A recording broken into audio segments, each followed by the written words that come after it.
Hi everyone, এটা ছিল পৌষ সংক্রান্তির পরের দিনের ভিডিও, যেটা কিনা আজকে আমি বাপের বাড়ি বসে তোমাদের সাথে শেয়ার করছি। যেহেতু আগের দিনকে এত কষ্ট হয়ে গেছিলো সারাদিন ধরে পিঠে টিঠে বানিয়ে, তো এই দিনকে আমি একটু সিম্পল রাখতে চেয়েছিলাম। তার জন্য আমি কালো জিরে ফোড়ন দিয়ে ওর মধ্যে গাজর আর ক্যাপসিকাম আর পেঁয়াজটা লম্বা লম্বা করে কেটে একটু হালকা ভেজে মুসুরির ডাল দিয়ে ওর মধ্যে নুন চিনি আর হলুদ দিয়ে সিম্পলভাবে ওটাকে সেদ্ধ হওয়া অবধি রেখে দিয়েছিলাম।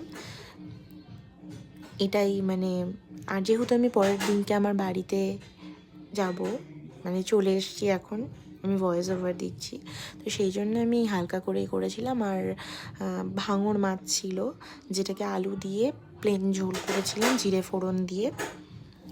আর ভিডিওটা অনেক দিনের, আমি এখন বাড়িতে বসে আমার বাপের বাড়িতে বসে আমি আপলোড করব। এখানে নেটওয়ার্ক ইস্যুর জন্য আমি সেরকমভাবে তোমাদের সাথে ভিডিও শেয়ার করতে পারছি না, কোনো কিছু দেখাতে পারছি না, তার জন্য আমি খুবই দুঃখিত। দেখো, কথা বলতে বলতে এইখানে ডালটা দেখো কি সুন্দর থকথকে হয়েছে, এটা ভাত দিয়ে রুটি দিয়ে দুটোই খুব ভালো লাগে। হ্যাঁ, আর তারপরে আমি প্রচণ্ড জামা কাপড় ভর্তি ছিল, প্রচুর।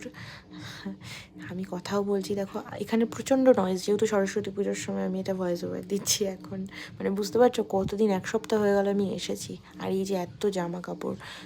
আর পরের দিনকে এই যে ট্রেনে করে আমরা বাড়ি যাচ্ছি, আমার হাজব্যান্ডের ফার্স্ট টাইম ওর সাথে ট্রেন জার্নি, প্রচণ্ড চঞ্চল, সেটাও দেখেই নিল আমি কিভাবে একা একা ওকে নিয়ে ট্রাভেল করি। আর বাড়ি চলে এসেছি। এই যে আজকের এই আউটফিটটা আমার পুরোটাই ম্যাক্সের। আর সকালের খাবার দাবারের তোড়জোড় চলছিল সেখানে, দাদা বৌদি আর মা।